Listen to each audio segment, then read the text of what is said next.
On what has become one of the biggest political news days of the year, MSNBC's Morning Joe has been pulled off the air. CNN reports that the decision was made to, quote, avoid a scenario in which one of the show's stable of 24+ guests might make an inappropriate comment on live television that could be used to assail the program and the network as a whole. CNN also notes that it's not the first time MSNBC has made this sort of programming decision in a charged political moment. Last year, after Hamas executed its deadly October 7th attack on Israel, MSNBC pulled 3 of its Muslim broadcasters from the air. It's not just MSNBC that's worried. Comedy Central's The Daily Show has axed its planned coverage of the Republican National Convention in Milwaukee this week. Take a listen to the Hill columnist Steve Krakauer reacting to the news.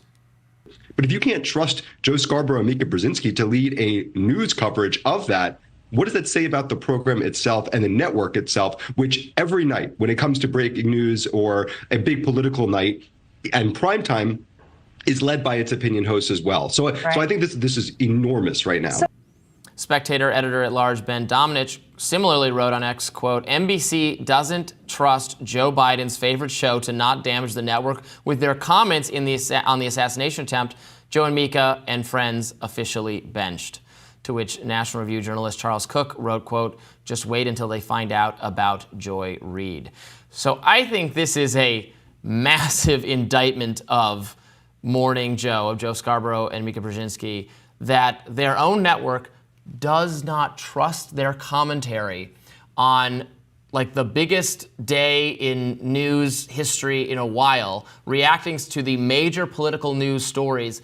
They're not trusted, their guests are not trusted to give commentary that the network is confident in. That's a major blow to them.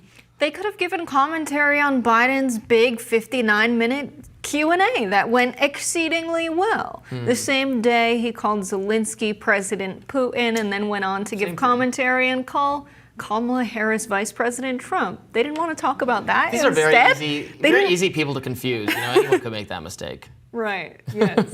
There's no difference really between Zelensky and Putin and Trump and Harris. But I think at the end of the day, if you have nothing nice to say, don't say anything at all.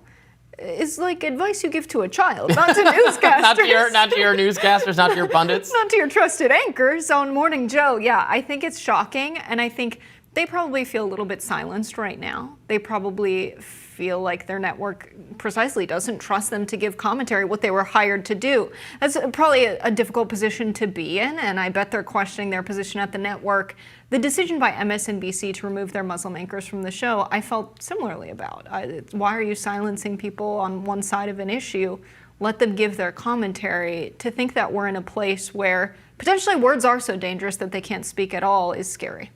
Yeah, I think that I feel differently about that, the Muslim anchors being taken off, than I do about poor old Morning Joe and Mika.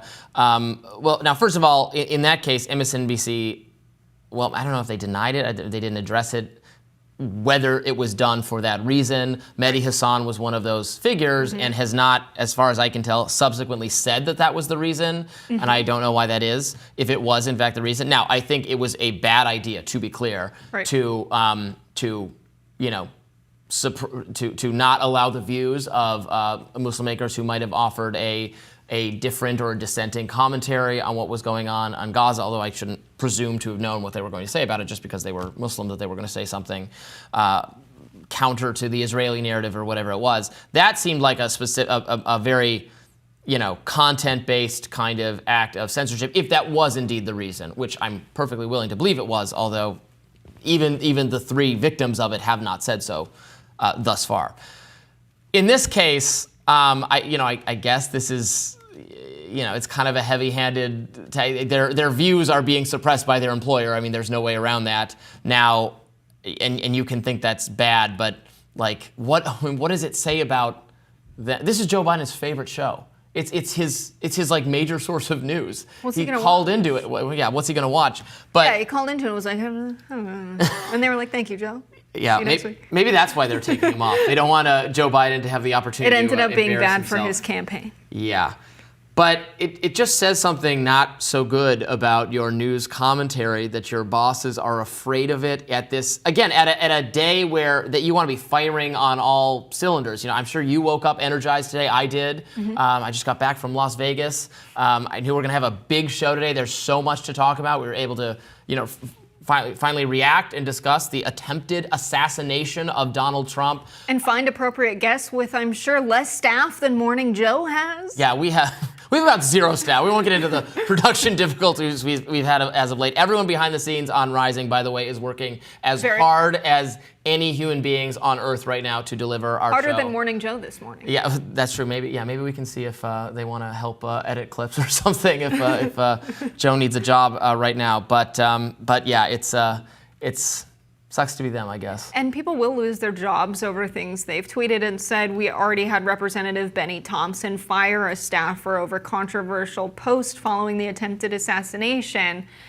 That's their social media, their personal social media accounts. To think that pulling people from the air instead of doing a show, what's the point of having a news show in the first place if they can't talk about the biggest news in a very long time? But it also should be very easy. It's shockingly easy to discuss this, even from an adversarial to Donald Trump perspective.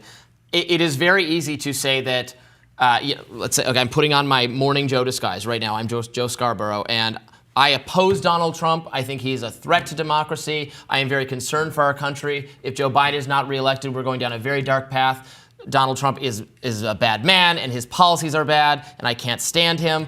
But nevertheless, it was absolutely, totally wrong for someone to try to kill him. Violence is never acceptable, and that's how I feel. And we're going to have on guests who all feel that same way. It is beyond the pale to say otherwise. Like, that is very easy, even if you really don't like Donald Trump. But apparently they're not capable of it. They were worried they were not capable of it. I mean, thankfully, we had time to process and think about our perspective on this and think about it enough that we can give commentary that's more than just what is breaking right now. Because this happened on Saturday. They had that much time to put together their Morning Joe show and respond to this news.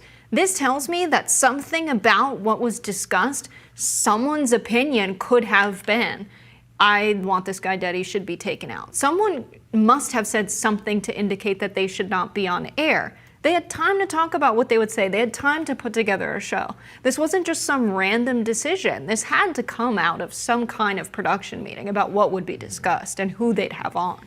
In other kind of media criticism news, there's been a lot of Republican criticizing of mainstream media headlines that describing what happened to Trump as it was happening. A lot of outlets said, like, loud noises heard, Trump taken off stage by Secret Service. It took a little bit of time before the headlines were updated to say, no, Trump survived, is unharmed, but was hit with a shot. That took a while. Now, I disagree with some of the Republican commentary on this. I think it's okay to be cautious and want to double check and not say it was gunfire before they had, it sounded like gunfire, but before they had that absolutely confirmed. That's fine. You don't want to get things wrong and jump the gun, so to speak. But CNN did have a headline that was a little bit more ridiculous than that. They had I have to look up exactly. Secret Service interrupts Trump's speech, and it was like... Yeah, no, there's said Trump falls. Yeah. It said Secret Service takes Trump off stage after Trump falls. It said Trump falls was the headline. That was not so good. Again, even early on, there was a noise, there was effort to protect him. That was a bad headline that's going to get them in some deserved trouble there. So caution is okay. I think the headlines, even early on, should have reflected that there was a gun-like sound. But, let's be cautious. But CNN was even short of that. So. Right. And to our viewers who would normally be watching Morning Joe right now, thank you. That does it for us today on Rising. We hope to see you again tomorrow. Be sure to like, share, and subscribe so you never miss any content. And for those of you who like to listen while on the go, we're available wherever you get your podcasts. We will have another news-filled day tomorrow. Thanks for tuning in. Bye, y'all.